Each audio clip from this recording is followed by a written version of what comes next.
पर्वती काली मंदिर में उपद्रवियों ने किया पथराव। भागलपुर के विश्वविद्यालय थाना क्षेत्र के पर्वती काली मंदिर में बीती रात कुछ उपद्रवियों द्वारा पथराव करने की घटना सामने आई है, जिसको लेकर एक तरफ जहां ग्रामीण काफी आक्रोशित दिख रहे हैं, वहीं दूसरी ओर पुलिस प्रशासन माहौल को शांत करने में लगा है। साथ ही जिला प्रशासन ने एक पत्र जारी करते हुए उसमें साफ तौर पर लिखा है कि सोशल मीडिया पर धर्म से जुड़ी किसी भी तरह की आपत्तिजनक बातें पोस्ट करने वालों के खिलाफ विधि सम्मत कार्यवाही की जाएगी। भारतीय जनता पार्टी के पूर्व जिला अध्यक्ष रोहित पांडे ने प्रेस वार्ता आयोजित कर साफ तौर पर कहा कि अगर प्रशासन मुस्तैद रहता है तो शायद ये अप्रिय घटना नहीं होती। किसी भी मंदिर में असामाजिक तत्व द्वारा पथराव ये कहीं से सही नहीं है। रोहित पांडे ने कहा कि उपद्रवियों को 24 घंटे के अंदर गिरफ्तार किया जाए, वरना प्रशासन के खिलाफ भारतीय जनता पार्टी जमकर विरोध प्रदर्शन करेगी। रोहित पांडे ने यह भी कहा कि एक तरफ जहां वरीय पुलिस अधीक्षक आनंद कुमार मुहर्रम त्योहार को लेकर सुरक्षा के पुख्ता इंतजाम करने के दावे कर रहे थे, तो मुहर्रम के ताजिए झांकी में पुलिस दूर दूर तक नदारद थी। कहा, जब इस क्षेत्र में ताजिया जुलूस निकाला गया तो फिर प्रशासन मौजूद क्यों नहीं था? ना ही सीसीटीवी कैमरे थे और ना ही ड्रोन की व्यवस्था की गई। उन्होंने नीतीश सरकार पर निशाना साधते हुए ये भी कहा कि कहीं नीतीश सरकार के ही इशारों पर ही तो प्रशासन सोता नहीं रह गया। कल जिस प्रकार मुहर्रम के पवित्र पर्व के अवसर पर ताजिया जुलूस जो निकाला गया था, उस ताजिया जुलूस के निकलने के अवसर पर प्रशासन के द्वारा कई प्रकार की खामियां नज़र आई, जिसका कि दुष्परिणाम भी कल देखने को और भुगतने को मिला। कल हम जब शहर में निकले थे तो उस क्रम में हम बरारी में ताजिया के जुलूस को देखे, कचहरी चौक पर देखे, अन्य 2-3 स्थानों पर देखे। एक भी जगह प्रशासन के लोग या पुलिस प्रशासन के लोग कहीं पर नहीं थे, और जिसका दुष्परिणाम कल पर्वती में जो माँ बुढ़िया काली की प्रतिमा है, वहाँ पर जो ताजिया के जुलूस में जो कुछ उपद्रवी लोग शामिल हो गए होंगे, उनके द्वारा जो उपद्रव किया गया, जो आतंक का माहौल वातावरण वहाँ बनाया गया, वह काफ़ी निंदनीय है, असहनीय है। जिस प्रकार मंदिर के गेट को तोड़ा गया, मंदिर के अंदर जो पिंडी है, माँ का जो स्थान है, वहाँ पर जिस प्रकार से पत्थरबाजी की गई, तलवार से जिस प्रकार जो दान पत्र है, उस दान पत्र को क्षतिग्रस्त करने का काम किया गया, यह चाहे तो और पर्वती इलाके में आज तक इस प्रकार की कभी कोई घटना नहीं घटी, लेकिन यह जो कल की घटना घटी है, यह कुछ जो उस मुहर्रम के ताजिया जुलूस में जो कुछ उपद्रवी लोग शामिल हैं, एक तो उनकी और दूसरा प्रशासन की घोर लापरवाही का यह नतीजा है। कल की घटना कोई बड़े घटना को अंजाम दे सकती थी, लेकिन लोगों के सूझबूझ ने, वहाँ के जो हिंदू समाज के लोग हैं, उन सभी लोगों ने अपने सदृढ़ता का उदाहरण प्रस्तुत किया और सब लोग ने अपने विवेक का इस्तेमाल करते हुए उसको शांत कराने का काम किया। लेकिन जब तक अभी तक प्रशासन एक भी लोगों को गिरफ्तार करने का काम नहीं की है, जो कि यह प्रशासन के लापरवाहीपूर्ण रवैये का एक बड़ा उदाहरण है।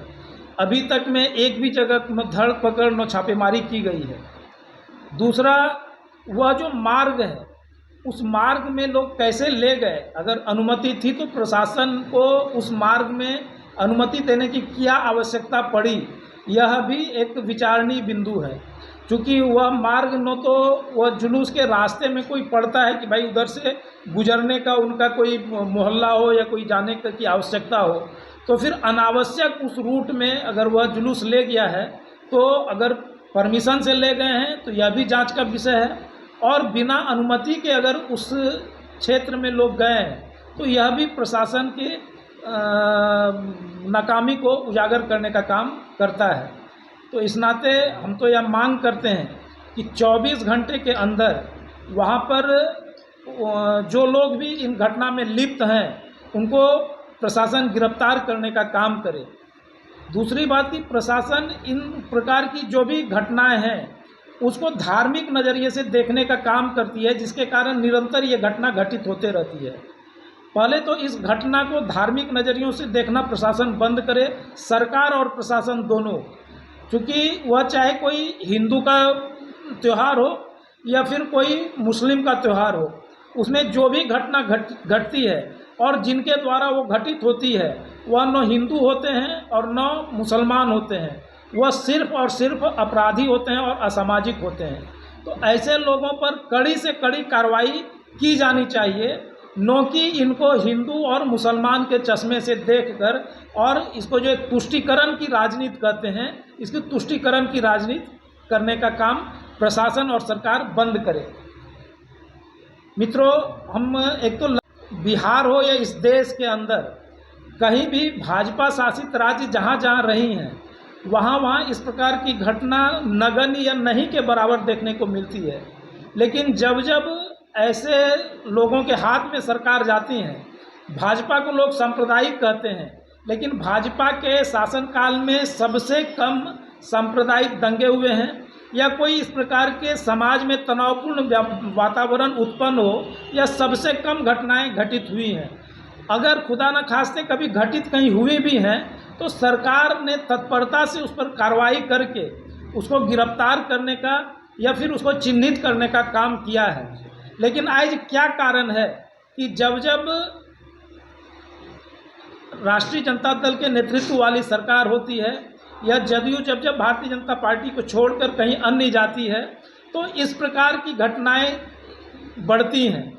क्या सरकार सोची समझी साजिश के तहत यह जो एक तुष्टीकरण की राजनीति करने का जो काम करती है, कहीं यह इसी ओर एक कदम तो नहीं है?